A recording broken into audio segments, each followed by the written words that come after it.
Hello student, मैं Mahendra sir मेरे YouTube channel में आप सबका स्वागत करते हैं। आज हमारा अगला टॉपिक रहेगा मूलानुपाती सूत्र। हम पिछले वीडियो में चर्चा भी किए थे मूलानुपाती सूत्र के बारे में। मूलानुपाती सूत्र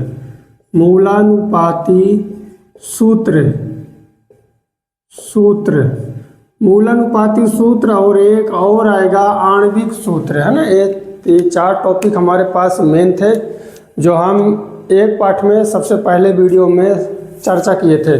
तो दो टॉपिक तो हमारे क्लियर हो गए। प्रतिशत संगठन हम निकालना सिखा दिए हैं।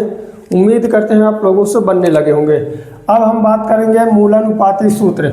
मूलानुपाती सूत्र क्या होता है? तो किसी भी यौगिक के अणु के सरल पूर्णांक को हम मूलानुपाती सूत्र कह सकते हैं। किसी भी यौगिक, है ना, कोई भी यौगिक है उसका मूलानुपाती सूत्र क्या होता है? तो कोई भी यौगिक का सरल जो अणु होते हैं, कोई भी यौगिक के अणु होते हैं उनके सरल पूर्णांक को हम बोलते हैं मूलानुपाती सूत्र बोलते हैं।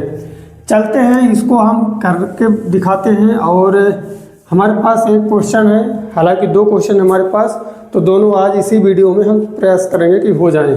चलते हैं, वीडियो बड़ा ना होगा तो इसको हम 2 पार्ट में करेंगे, 3 पार्ट में करेंगे। छोटे छोटे वीडियो अच्छे रहते हैं। चलते हैं, हम आगे बढ़ते हैं। हमारे पास एक सवाल है कि एक यौगिक में आयरन 20.15% है, सल्फर जो है 11.51% यानी 5% है, ऑक्सीजन जो है 23.02% है तथा क्रिस्टलन जल यानी H2O जो है वो 45.32% है ना। तो यौगिक का मूलानुपाती सूत्र ज्ञात कीजिए। इस वीडियो में, है ना, हमारे पास चूँकि बोर्ड के लिए जगह कम है तो अगली बार से हम वीडियो में ही साइड में PDF के द्वारा आप लोगों को क्वेश्चन दे दिया करेंगे। इसमें हम क्वेश्चन ना लिखेंगे, है ना। तो चलते हैं आगे, क्वेश्चन बढ़ते हैं। सबसे पहला इसका एक तालिका बनाएंगे। इस सवाल में इस तरह के यदि मूलानुपाती सूत्र आएंगे तो इसको ज्ञात करने के लिए एक हम तालिका का प्रयोग करेंगे। तालिका में कैसे बनेगी हमारे पास? तालिका तो बहुत सिंपल है। तालिका में पहले आएगा हमारा तत्व आएगा और तत्व के बाद हम उसमें लिखेंगे प्रतिशत मात्रा। क्या लिखेंगे? प्रतिशत मात्रा। पहले लिख लेते हैं अणुभार। फिर इसके बाद आएगा प्रतिशत मात्रा।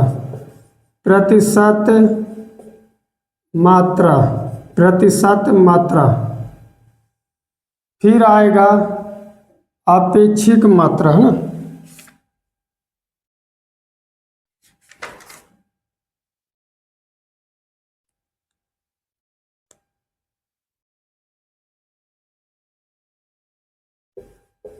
परमाणुओं की आपेक्षिक मात्रा। सबसे लास्ट में आएगा सरल अनुपात। क्या आएगा? सबसे लास्ट में आएगा सरल अनुपात। क्लियर है क्या? ये हमारी तालिका बनेगी। तो तालिका बनाते हैं, फास्ट करते हैं, चलते हैं, आगे बढ़ते हैं। ये हमारे पास तालिका है। जब हम मूलानुपाती सूत्र ज्ञात करेंगे, मूलानुपाती सूत्र ज्ञात करने के लिए इस टाइप की हमें तालिका बनानी पड़ेगी। याद रखना, मूलानुपाती सूत्र ज्ञात करना हो या फिर आणविक सूत्र ज्ञात करना हो, तालिका दोनों की सेम रहेगी, है ना। तो सबसे पहले क्या आएंगे? हमारे तत्व आएंगे। फिर ये दोनों आगे पीछे हैं, या तो पहले प्रतिशत मात्रा लिख लो फिर अणुभार लिख लो, या पहले अणुभार लिखते हैं प्रतिशत मात्रा बाद में लिखेंगे। जो परमाणु की अपेक्षिक मात्रा है, ये क्या होती है? परमाणु का अपेक्षिक मात्रा यानी प्रतिशत मात्रा जो रहेगा उसमें अणुभार का भाग देना है। प्रतिशत मात्रा में अणुभार का भाग देंगे, उसको बोलेंगे परमाणु की अपेक्षिक मात्रा निकाल आई। फिर हम उनका सरल अनुपात यानी जो अपेक्षिक मात्रा निकालेंगे, सबसे जो कम रहेगा उसी में सबका भाग दे देना है, उसी का सब में भाग देना है ना। चलते हैं, आगे बढ़ते हैं। तो नंबर 1 हमारे पास तत्व है आयरन का मतलब हो गया Fe है हमारे पास। Fe है तो Fe का कितने परसेंट है, तो 20.15% है। ये परसेंटेज में है ना, याद रखना है परसेंटेज में है। और ये कितने ग्राम होता है, यानी इसका अणुभार कितना होता है, तो इसका अणुभार होता है 20.15 है ना, 1 सेकंड ये तो प्रतिशत मात्रा हो गई। इसका होता है 56 अणुभार होता है ना, 56 क्या होता है, अणुभार होता है, अणुभार है। फिर आगे बढ़ते हैं, पहले इसको ऐसे लिख देते हैं, अपेक्षिक मात्रा यानी 20.15/56। मैं फिर से बता रहा हूँ, परमाणुओं की अपेक्षिक मात्रा क्या होती है, प्रतिशत मात्रा में अणुभार का भाग देना। प्रतिशत मात्रा में अणुभार का क्या करना है, भाग देना है। ठीक है, चलते हैं। दूसरा हमारे पास तत्व है, दूसरा क्या तत्व है, आयरन हो गया। फिर सल्फर है, सल्फर कितने ग्राम है, तो 11.51% है ना। इसकी जो सल्फर में जो मात्रा होती है ग्राम में, यानी जो अणुभार होता है वो कितना होता है, 32 होता है। यानी हम लिखेंगे 11.51/32। अभी हम डिवाइड नहीं कर रहे हैं, पहले लिख लेते हैं। फिर अगला नंबर क्या है, ऑक्सीजन कितना है, ऑक्सीजन हमारे पास है 23, अच्छा इसका अणुभार कितना होता है ऑक्सीजन का, तो 16 होता है ना, सबको याद है 16 होता है। कितना होता है, 23.02% है ना। इसकी मात्रा, प्रतिशत मात्रा कितनी है, 23.02% है। तो हम लिखेंगे 23.02/16।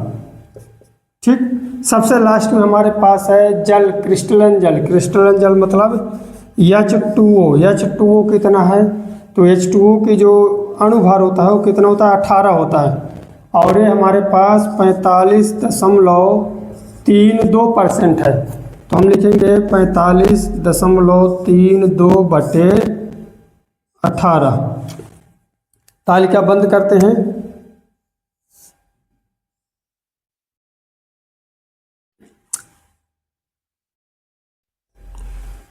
चलते हैं, भाग देते हैं एक एक करके। तो 20.15 में 56 का भाग देंगे तो ये हमारे पास आ रहा है 0.359 आ रहा है, 359 आ रहा है ना।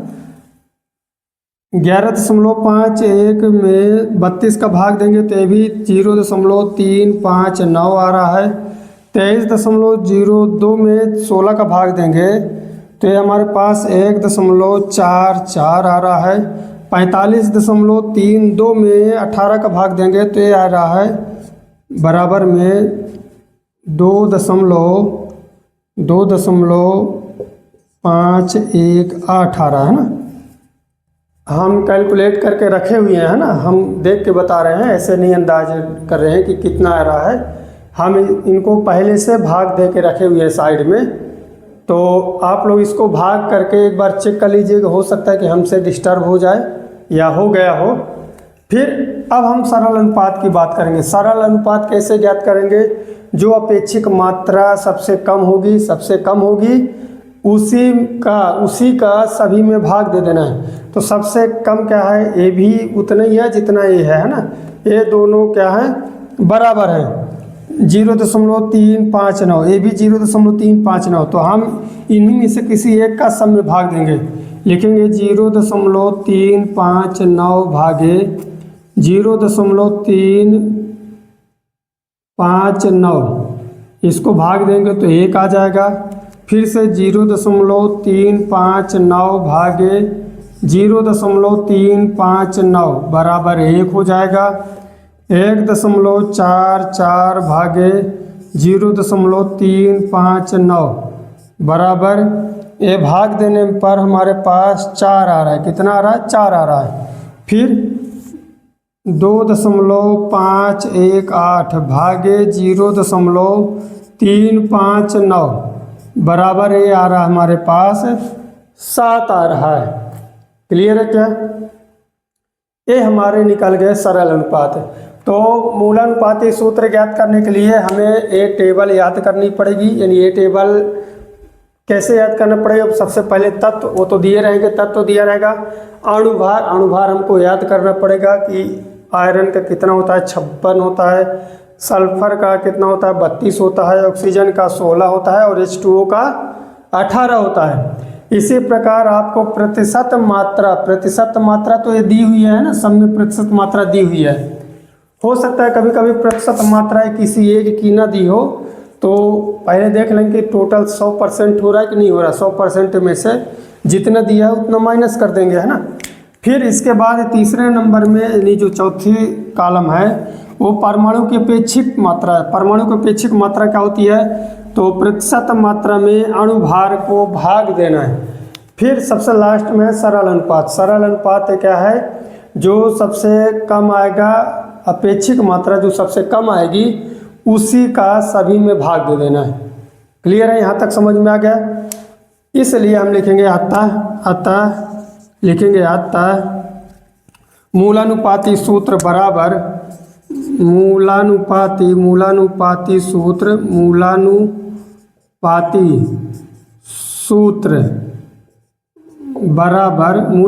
सूत्र बराबर क्या हो गया? तो देखिए मूलानुपाती यानी Fe कितनी बार है? एक बार है, तो हम लिखेंगे Fe एक बार है ना, एक हमको लिखने की जरूरत नहीं है। सल्फर कितनी बार है? एक बार है, तो यस लिख दिए। क्लियर है क्या? ऑक्सीजन कितनी बार है? 4 बार है, तो O4 लिख देंगे, O4 लिख दिए। फिर सबसे लास्ट में जो जल है वो कितनी बार है? 7 बार है, तो हम लिखेंगे H2O7।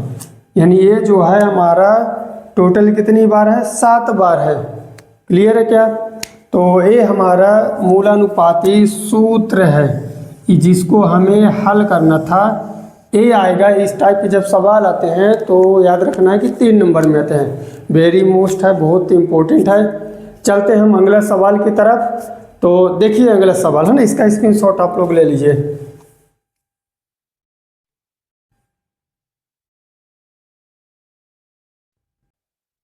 चलते हैं दूसरे सवाल की तरफ। हमारे पास दूसरा सवाल है कि एक धातु के ऑक्साइड में 70% धातु है ना।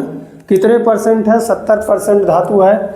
और यदि धातु यम का द्रव्यमान 56 दिया हुआ है, यम का द्रव्यमान 56 है, तो ऑक्साइड का मूलानुपाती सूत्र ज्ञात कीजिए। हम इस तालिका को नहीं मिटाए थे, जो पिछले क्वेश्चन में था वही वाली तालिका बनी हुई है। तो हमें मालूम है कि जब भी मूलानुपाती सूत्र ज्ञात करने की बारी आएगी, जब भी मूलानुपाती सूत्र या फिर मैं बोल रहा हूँ कि आणविक सूत्र, दोनों में तालिका को ही यूज करना है ना। तो इसको याद कर लेना है। तो सबसे पहले तालिका में तत्व आएगा, तत्व की मात्रा लिखेंगे, फिर प्रतिशत मात्रा जो होगी और उसका अणुभार ज्ञात करेंगे, फिर परमाणु की अपेक्षित मात्रा, फिर सबसे लास्ट में सरल अनुपात। इतना करना है। इसके बाद सबसे लास्ट में मूलानुपाती सूत्र आ जाएगा। जैसे कि हम पहले क्वेश्चन बताए थे, किसी में एक ही, जैसे इसमें धातु ऑक्साइड है, धातु ऑक्साइड में यम का तो द्रव्यमान दिया हुआ है, यम का द्रव्यमान दिया हुआ है, ठीक है, ये 56 दिया हुआ है। लेकिन हमको अच्छा ऑक्साइड है, इसका तो मालूम है। ऑक्साइड मतलब होता है ऑक्सीजन, है ना, ये मिस्टेक हो गया था। इसकी प्रतिशत मात्रा की चर्चा करें तो हम लिखेंगे चूंकि धातु ऑक्साइड में धातु 70% है ना, धातु ऑक्साइड ऐसे लिखेंगे, धातु ऑक्साइड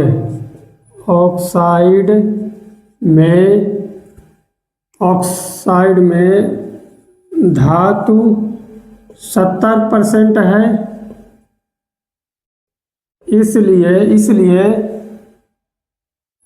ऑक्सीजन की मात्रा, यानी मैं बोलूँगा ऑक्साइड की मात्रा कितनी हो जाएगी? 100 माइनस 70 है ना। 100 टोटल तो 100% होता है, 100 माइनस 70 बराबर 30% है ना, 30% है। ठीक है। इसमें धातु का जो धातु है, यानी धातु के ऑक्साइड में जो धातु है वो 70% है। हमको ऑक्साइड मालूम ही नहीं कितने परसेंट है, तो टोटल हमें मालूम है कि जो टोटल होता है वो 100% होता है। 100% होता है, 100% में से 70 को माइनस कर देंगे तो हमारा जो होगा दूसरा ऑक्साइड वो आ जाएगा। ठीक है, तो हमारे पास दो इस बार तत्व हैं, दो ही तत्व हैं। एक हमारे पास यम है जिसको हम धातु बोल दिए हैं, वो बोल के रखा धातु यम है ना, और दूसरा है ऑक्साइड। ऑक्साइड का मतलब ऑक्सीजन। ठीक, देखिए अणुभार, जो इसका अणुभार है ये कितना दिया हुआ है, इसका अणुभार 56 दिया हुआ है, 56 दिया है। और ऑक्सीजन का अणुभार जो होता है 16 होता है, हमको याद है।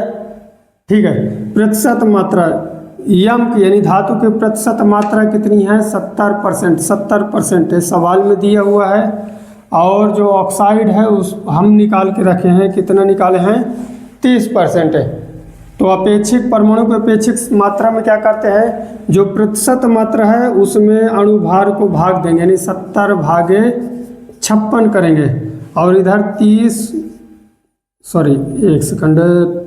भागे 16 करेंगे, भाग देंगे। तो भाग देने में 70 में यदि 56 का भाग देंगे तो हमारे पास आ रहा है 1.25 है ना। और ये आ रहा है हमारे पास 1.875 आ रहा है। ठीक है, भाग देने में हमारे पास इतना आ रहा है।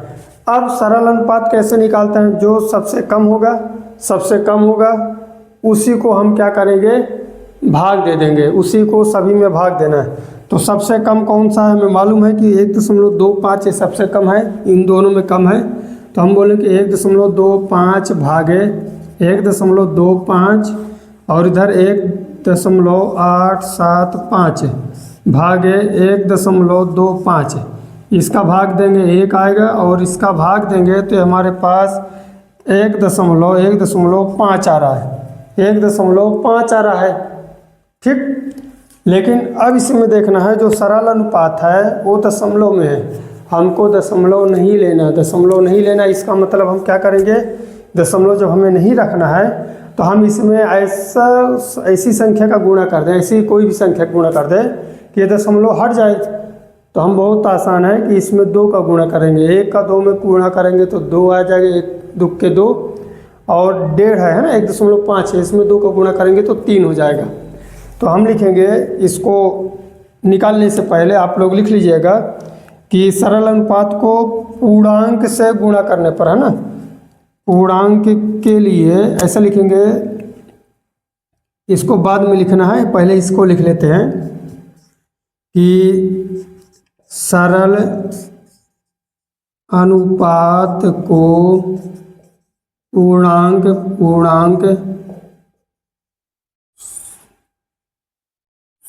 बनाने के लिए, है ना, 2 का गुणा करना, बनाने के लिए पूर्णांक बनाने के लिए 2 का गुणा करने पर